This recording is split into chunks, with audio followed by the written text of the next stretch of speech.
Na história da indústria brasileira de automóveis, vemos grandes marcas que cresceram em seus países e se instalaram em nosso território. Mas você sabia que já existia uma fábrica de automóveis genuinamente brasileira? Há mais de 50 anos, o desejo de um jovem obstinado deu origem à Gurgel Motores. Mas como surgiu essa empresa e o que levou ao seu fim? Eu sou Joselito Frois e hoje vou te contar a história da Gurgel, o sonho brasileiro.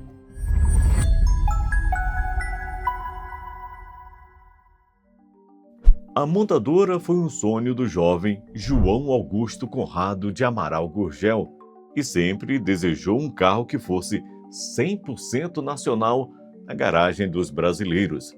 Logo que pôde, o paulista ingressou na Escola Politécnica São Paulo. Quando se formou, pensava em um protótipo de automóvel com motor de 2 cilindros, ao qual apelidou de Tião. Seu professor e todos à sua volta acreditavam ser um plano impossível, mas isso era pouco para fazer um visionário desistir. Logo após a conclusão do curso, Gurgel passou uma temporada nos Estados Unidos. Ali chegou a trabalhar em fabricantes de automóveis como a General Motors e a Buick Corporation. Após a volta ao Brasil, abriu a Modplast, modagem de plásticos, fabricando autopeças brasileiras e desenvolvendo projetos com carrocerias de fibra de vidro. Mais tarde, começou a produzir mini veículos para crianças, karts e carros elétricos. Mas a ideia de um automóvel brasileiro nunca saiu do seu imaginário. Foi então que, no dia 1º de setembro de 1969, que o sonho ganhou vida. Na cidade de Rio Claro, no interior de São Paulo, foi inaugurada a Gurgel Motores S.A. Os nomes dos carros fabricados enalteciam as culturas brasileira e indígena. O primeiro deles foi chamado de Ipanema, um buggy de capota de lona feita de plástico reforçado com fibra de vidro e sobre mecânica da Volkswagen. 4 anos depois, o modelo ficou mais robusto e foi transformado em uma espécie de Jeep, com linhas quadradas, a chamada Chavante XT. Dessa vez, o material com chassi de aço tubular e plástico era feito pela própria empresa e chamada de Plastel. Também tinha carroceria de fibra de vidro, componente primordial da montadora ao longo da sua história. Assim, a Gurgel ganhava cada vez mais espaço em território nacional. O crescimento fez com que João Augusto decidisse expandir os espaços, mudando para uma fábrica maior em Rio Claro, no ano de 1973. Em 1974, foi a vez do modelo Itaipu, uma homenagem à hidrelétrica feita entre o Brasil e o Paraguai, na época a maior do mundo.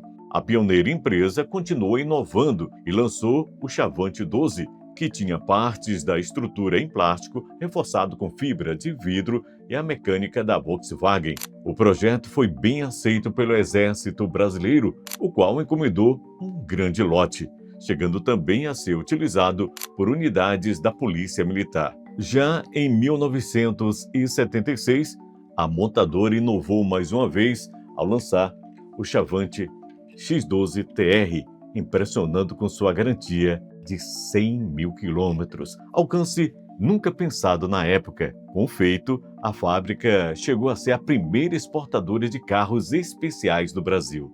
Mas a Gurgel não ficou restrita apenas aos movidos a gasolina. Em 1980, uma fábrica foi destinada à produção de veículos movidos por energia elétrica. O primeiro deles foi o modelo Itaipu E150. No entanto, o custo das baterias era muito alto e a autonomia reduzida, faria com que logo se encerrasse a sua produção. No mesmo ano, foi lançado o modelo E400, que deu origem mais tarde ao G800 a gasolina. Em 1982, foi apresentado o G800 nas versões picape, furgão e passageiro, também com mecânica Volkswagen. No mesmo ano, foi lançado o XEF, com estilo semelhante aos automóveis da época da Mercedes-Benz, que se tornou muito desejado pelos brasileiros. Gurgel buscava surpreender a cada ano e, em 1984, trouxe um automóvel com tecnologia inédita no país, o modelo Carajás. com motor AP 1.8 a gasolina e álcool, usado no Volkswagen Santana, e a opção a diesel 1.6 de 50 cavalos da Kombi.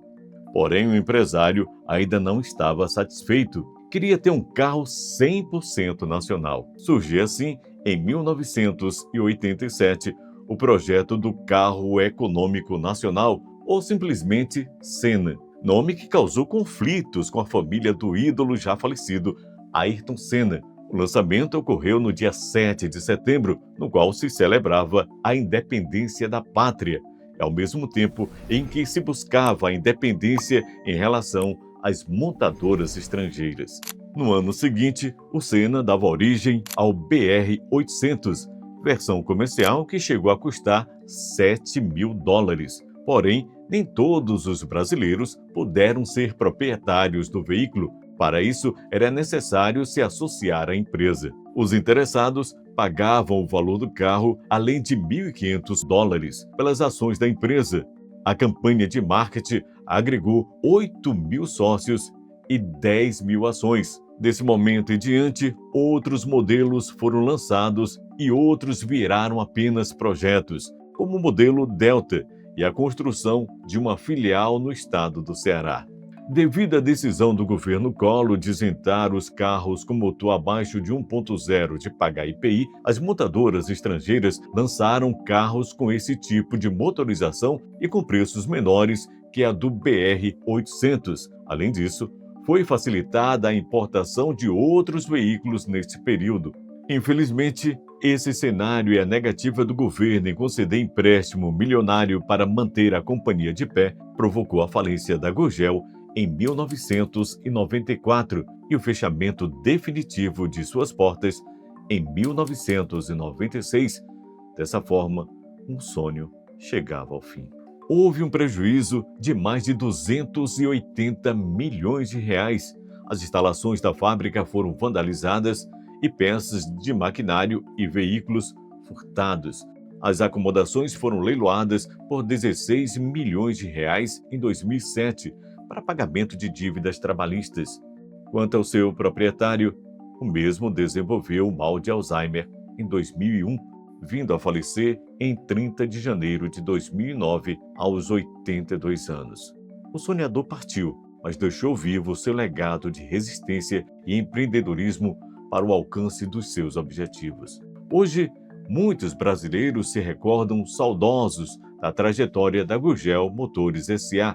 e têm esperança no fortalecimento de novas empresas do ramo em território nacional. Essa foi a história de um sonho brasileiro que jamais deve ser esquecida. Se você gostou do conteúdo, deixe seu like para nos ajudar a distribuir ainda mais esse vídeo. Em tela, deixo mais um vídeo para você assistir. Te espero lá.